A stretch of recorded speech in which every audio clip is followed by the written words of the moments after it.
नमस्कार साथियों, आपका हार्दिक स्वागत करता हूं। 90% लोग पूछते हैं कि आखिर भगवान है कहाँ? भगवान क्या है? वो दिखाई क्यों नहीं देता? आप जानना चाहेंगे कि भगवान क्यों नहीं दिखाई देते? भगवान क्या है? कहाँ हैं? कैसे हो दिखते हैं वो? क्या हवा को आपने देखा है? सिर्फ महसूस किया है।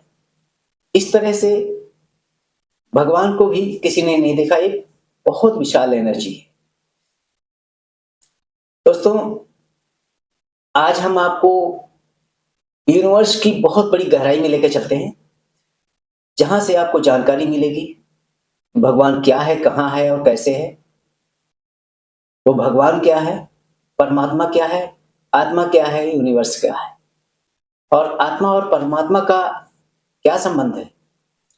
यदि आपने हमारे चैनल को सब्सक्राइब नहीं किया है तो अभी सब्सक्राइब कर लीजिए, क्योंकि हम यहाँ पर ऐसी चर्चाएं, ऐसा ज्ञान के बारे में जानकारियां, नई नई जानकारियां, नए शोध के बारे में आपको बताएंगे। तो दोस्तों, यदि आपको वीडियो अच्छा लगे तो लाइक भी कर दीजिए और दोस्तों को भी शेयर भी कर दीजिएगा, ताकि लोगों को भी जानकारी मिल सके। तो दोस्तों, आइए शुरू करते हैं। शुरुआत में कुछ भी नहीं था, न कोई आकार था, न कोई दिशा थी, केवल एक मौन था, एक अनंत शून्य। लेकिन उस मौन के भीतर कुछ जीवित था। वो क्या था? एक चेतना, एक अनंत प्रकाश जो खुद को महसूस कर रही थी।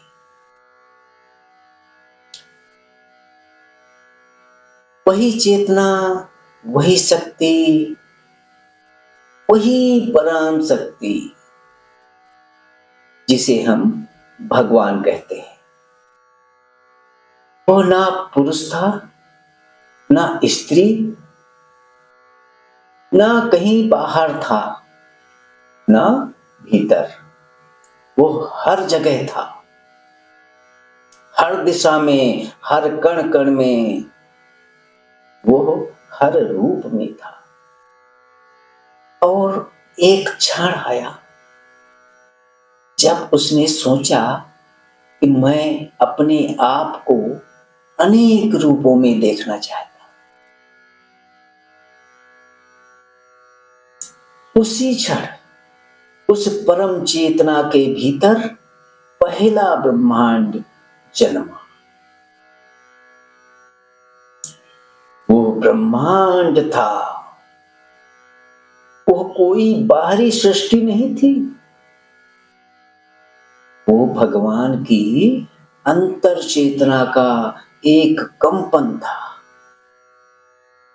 जैसे कोई सपन देखने वाले के सपनों के भीतर अनगिनत दृश्य जन्म लेते हैं और वह एक नई दुनिया रच देते हैं।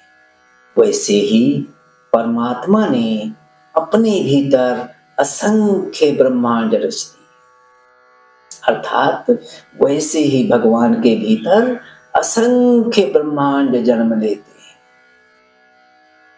कल्पना कीजिए, एक ऐसी चेतना जो असीम है, जिसके भीतर अनगिनत सूर्य चल रहे हैं, लाखों आकाश गंगाएं घूम रही हैं, ग्रह घूम रहे हैं और हर तारा, हर धूल कण उसी चेतना की सांस से जन्मा है। उन सब में जीवन की चिंगारी जल रही है। ये सब एक ही परम सत्ता के भीतर घट रहा है। हर ग्रह, हर आत्मा, हर जीवन उसी के विचारों का एक अंश है।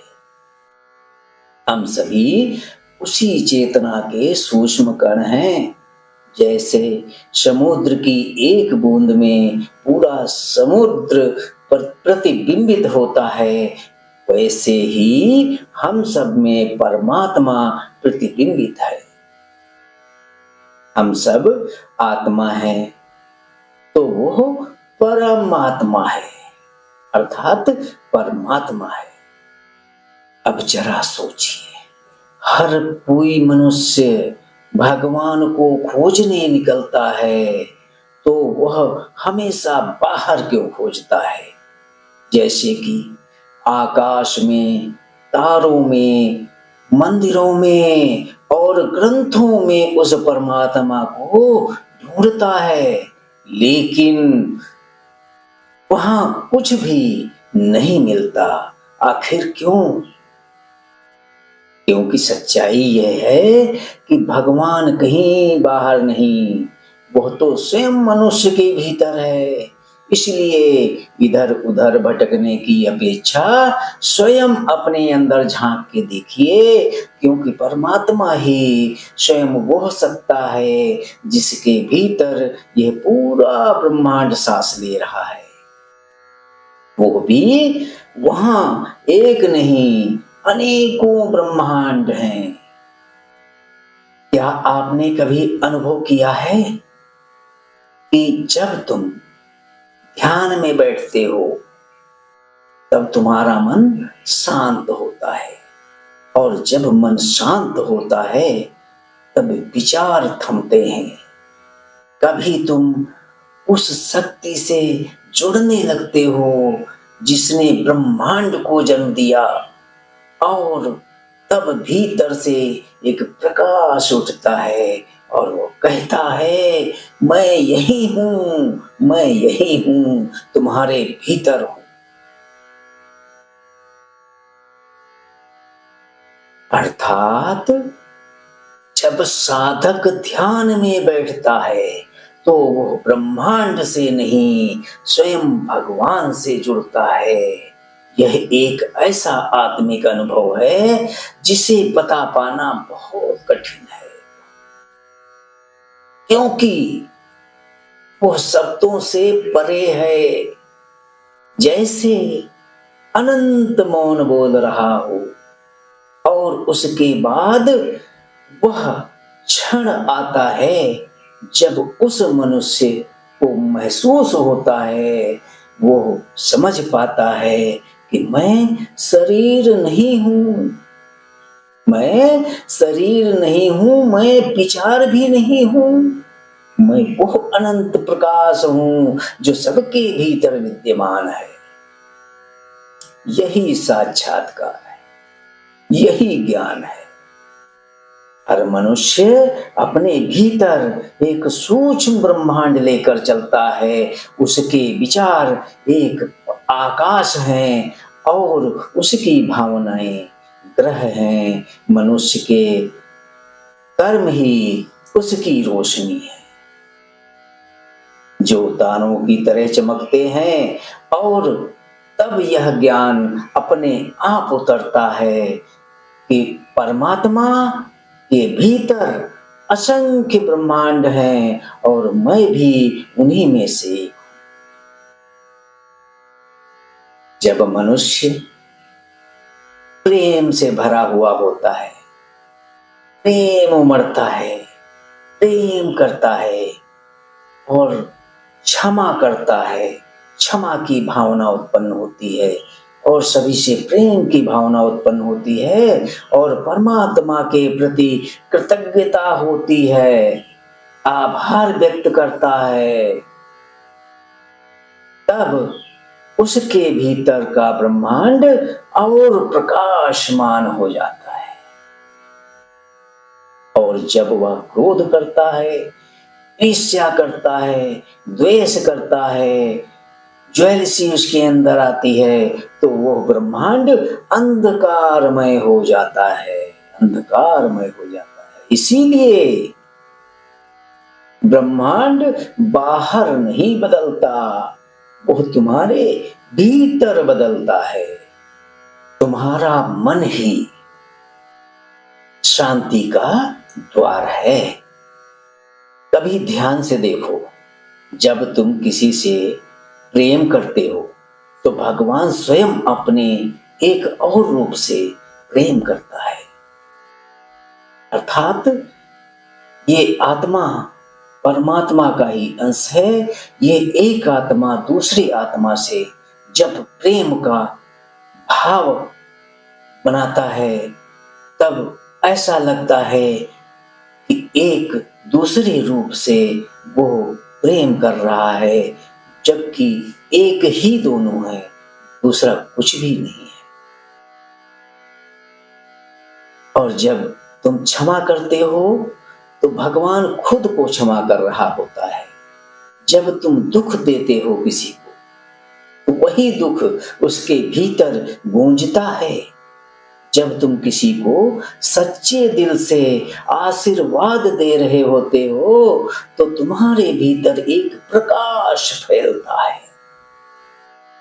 तुम वही हो, वही चेतना हो, वही परम ऊर्जा हो। यह वही शक्ति है जो ब्रह्मांड को चलाती है।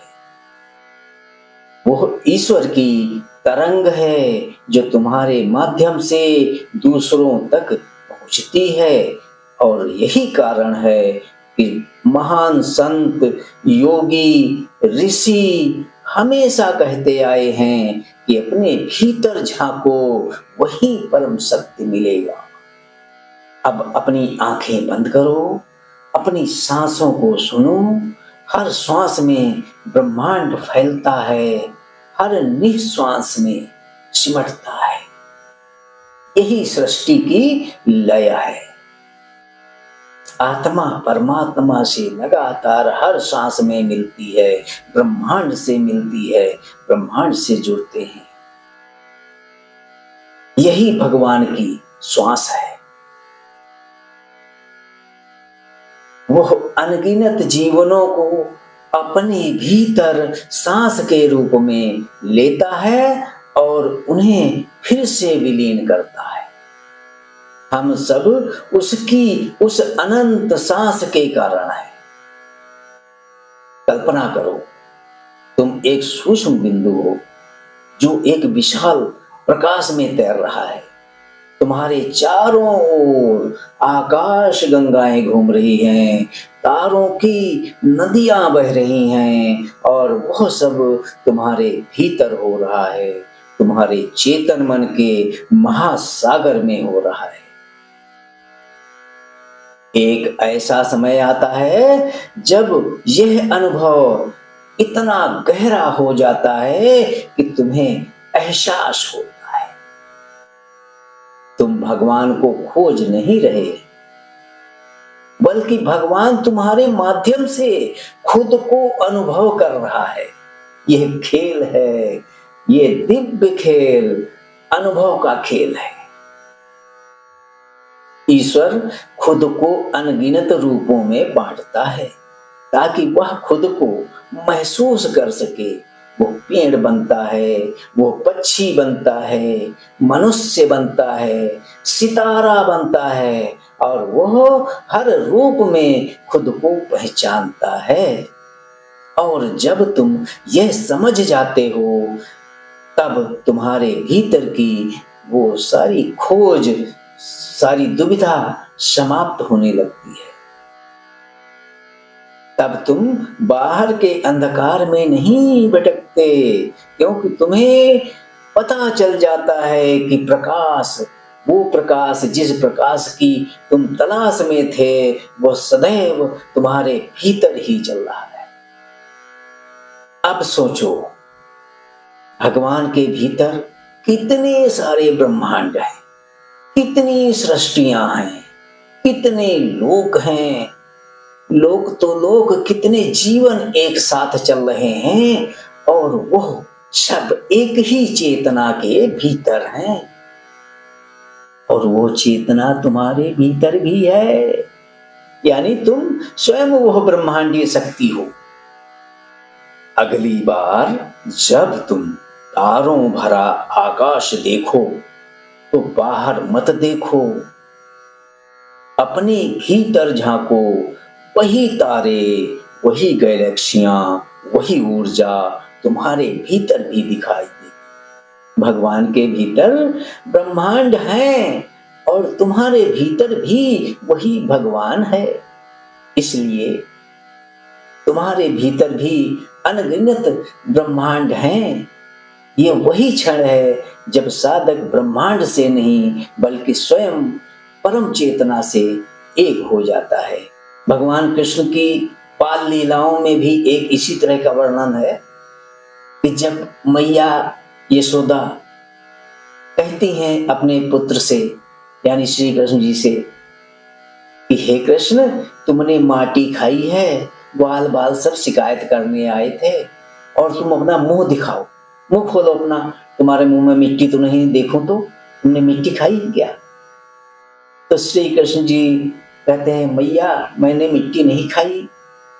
लेकिन यशोदा जब जिद करती हैं तो देखिए भगवान की लीला, बालक ने मुंह अपना खोला, उसके भीतर अपार ब्रह्मांड, ब्रह्मांड ही ब्रह्मांड सब दिखाई दे रहा है, पूरा यूनिवर्स उसके मुंह के भीतर ही सब कुछ दिखता है। यहाँ तक कि मैया यशोदा भी खुद को अपने आप उस ब्रह्मांड के भीतर देख पाती है। अर्थात ब्रह्मांड प्रत्येक जीव के भीतर है, प्रत्येक जीवन में है, हर एक जीव में आत्मा है। सब आत्माओं में मनुष्य की भीतर जो आत्मा है वो बहुत ही सेंसिटिव है, बहुत बुद्धिजीवी है। इसलिए मनुष्य जीवन कहा जाता है, बहुत ही मुश्किल से मिलता है। बहुत अच्छा जीवन अगर कोई है तो वो मानव जीवन ही है। अब अपनी आंखों को आप बंद करिए, अपनी सांसों को सुनिए तो महसूस करोगे हर सांस एक सृष्टि है। श्वास लेते समय ब्रह्मांड फैलता है, श्वास छोड़ते समय ब्रह्मांड सिमटता है। यही प्रक्रिया हर जीव के भीतर चल रही है। हर श्वास में एक जन्म है, हर निश्वास में एक मृत्यु है। भगवान अपने भीतर अनगिनत जीवनों को सांस के रूप में लेता है और छोड़ता है। वह हर अनुभव को जीता है, हर आनंद और हर दुख को महसूस करता है, क्योंकि वो वही सब कुछ है। इसलिए जब तुम किसी से प्रेम करते हो तो भगवान स्वयं अपने एक और रूप से प्रेम करता है। अर्थात जब तुम किसी को क्षमा करते हो तो भगवान खुद को ही क्षमा कर रहा होता है, और जब तुम किसी को दुख देते हो तो वह दुख भी उसी के भीतर होता है। इस तरह से हर कर्म, हर विचार, हर अनुभूति उसी दिव्य सत्ता की एक लहर है।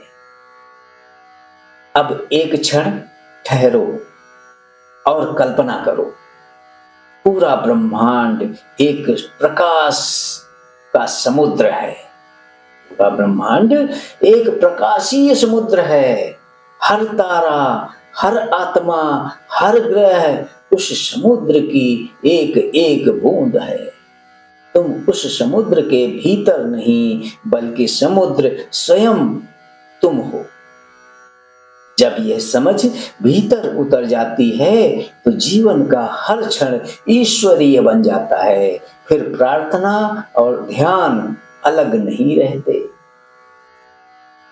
हर सांस प्रार्थना बन जाती है।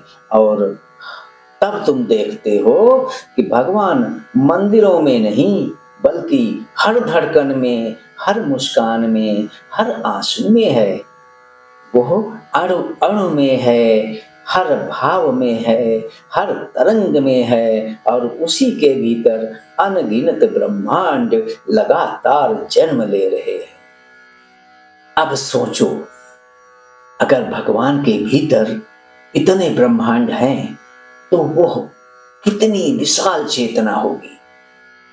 और फिर समझो, वो चेतना तुम्हारे भीतर भी है। यही सबसे बड़ा रहस्य है। तुम वही हो तुम अलग नहीं हो, वही चेतना, वही परम ऊर्जा। जब अगली बार तुम तारों भरे आकाश को देखो तो बाहर मत देखना, अपने भीतर झांको, क्योंकि वो अनंत प्रकाश ऊपर दिखता है, वो तुम्हारे भीतर भी फैला हुआ है। भगवान के भीतर ब्रह्मांड है और तुम्हारे भीतर भगवान है, इसीलिए तुम्हारे भीतर भी अनंत ब्रह्मांड है। यही अनुभव योग का सार है, यही भक्ति चरम है, और यही वह सत्य है जो हर धर्म, हर साधना और हर प्रेम में छिपा है कि भगवान बाहर नहीं, भीतर है, और भीतर ही पूरा ब्रह्मांड है। यही अंतिम सत्य है, यही आत्मज्ञान है, यही मोक्ष है। ओम शांति शांति शांति। धन्यवाद ब्रह्मांड, धन्यवाद भगवान, धन्यवाद परमात्मा।